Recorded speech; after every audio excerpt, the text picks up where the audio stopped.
Because we're meeting a very, very big need for computers in the community.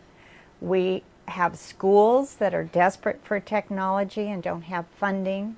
California is in the bottom 3 states of all the states in the United States when you look at the number of computers per student in the school.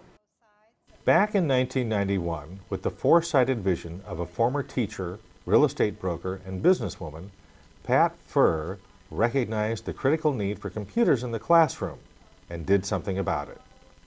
She returned to school and worked towards a master's degree in computer science and began her next venture, Computers for Classrooms. The organization's mission was to take old, discarded, and donated computers and have them cleaned and reconditioned so that they can be reused in hopes of combating the critical shortage of computers in the schools. With rather humble beginnings that began in Pat Furr's home and a dream of an idea to do some good for others, today Computers for Classrooms is housed in a 25,000 square foot facility located in Chico, California.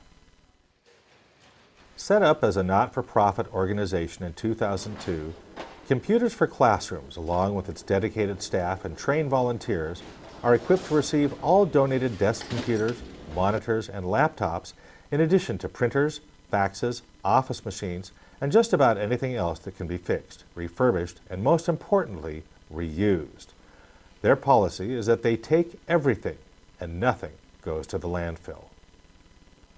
Donated equipment comes in from all over the state of California to the Chico location and are initially triaged to see whether they can be saved and refurbished for future use. Both volunteers and staff members begin the process of making a new life for the donated computers. After all the equipment has been evaluated, wiped clean, and separated as to what is salvageable and repairable, what simply is not is dismantled and parted out as much as possible. Nothing goes to waste. The first step is to remove the hard drives even before anything is ever powered up. Then the equipment is tested for the ability to power and boot up and proven to be in good working order. The motherboards are evaluated and checked out for any damage, age, and processing capabilities. All working and usable parts and components are separated into groups of what can be reused towards the refurbishing and the reconditioning of the computers for future use. Eventually, these computers are given a new lease on life, benefiting both the environment and education. For those that are simply not salvageable and cannot be reused, fixed, or repaired, then only as a last resort are they sent off for recycling to carefully selected, environmentally safe outlets. But even then, each piece of equipment is demanufactured down to its components. The aluminum is shipped out to be recycled and the circuit boards are crushed, and the gold is then extracted and amalgamated to be reutilized. All of the wire is gathered together and sent out so it can be stripped for its valuable copper, thus reducing the need for increased mining of these scarce and valuable resources. With the strictest use of security, each and every donated computer has its hard drive wiped clean, meeting the U.S. Department of Defense level of security, and not even a single computer is plugged in until the hard drive has been removed to another location for wiping. Computers for Classrooms has been one of the earliest leaders in recognizing the vital need for data security, making people feel assured they can donate their computers and not have private info get out. The company's most important mission is to fill the tremendous need for computers in the classrooms throughout California.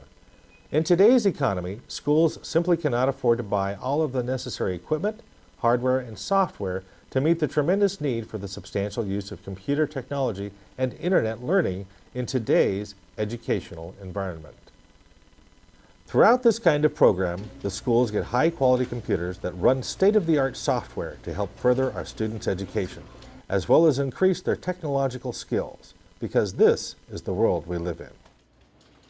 Good teaching practices require that students have many different avenues to acquire what it is that they are studying, and the interactive uses of computers updated software programs, as well as internet access all provide powerful tools for effective education. And I see the power in technology. For good teaching, we need to make things visual. Technology makes learning visual. For good teaching, we need to have interactive education. Technology makes it interactive. Another vital component Pat first sees with her program is in not only providing computers for the classrooms themselves, but also making them available to families in need as well. She recognized the benefits of having a home computer are many, and that high school students are twice as likely to attend college if they have access to a home computer. She also realized the tremendous educational gap between white students who have a much greater exposure to computer technology and internet access, and minorities, in particular the Hispanic community. Computers for Classrooms does not provide free computers for the schools. They do sell them at a fraction of the original cost, as well as giving a second life to what was once regarded as unusable or merely recycled, or even worse, put into a landfill. Although this program is focused primarily for those in need within the state of California, computers and other technical equipment have been provided throughout the U.S. and to many organizations throughout the entire world. Computers for Classrooms is dedicated to filling a need for those without the resources of computer technology and internet access, yet at the same time becoming good stewards for the environment. Since the beginning, millions of dollars worth of computer gear and equipment have been given new leases on life and saved immeasurable waste in materials that used to be reserved for recycling rather than reuse.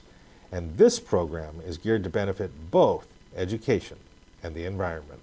There's a tremendous need in this state and all over the United States for low-income families to have access to technology, for schools to use technology, and it's much better for the environment if we reuse what we have rather than sending it for recycling or worse yet to the landfill. So I really encourage people to think reuse first. EPA says reduce, reuse, recycle. And I really would hope there's a greater emphasis on reuse in the middle of that. This is a very, very rewarding program. I wouldn't do it otherwise.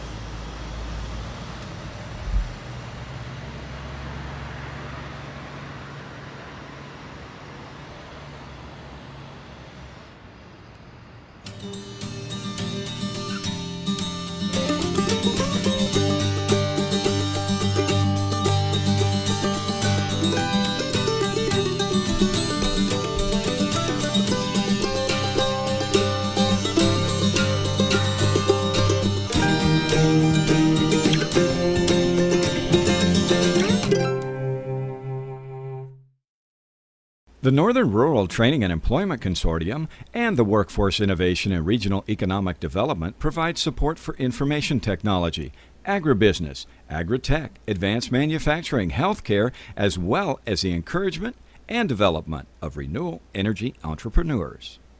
The mission of the Economic and Workforce Development Division at Shasta College is to provide quality services and programs that benefit the community, as well as employers and employees of the region, thereby contributing to a better quality of life, the local economy, and a more flexible and well-prepared workforce, including a green, sustainable workforce.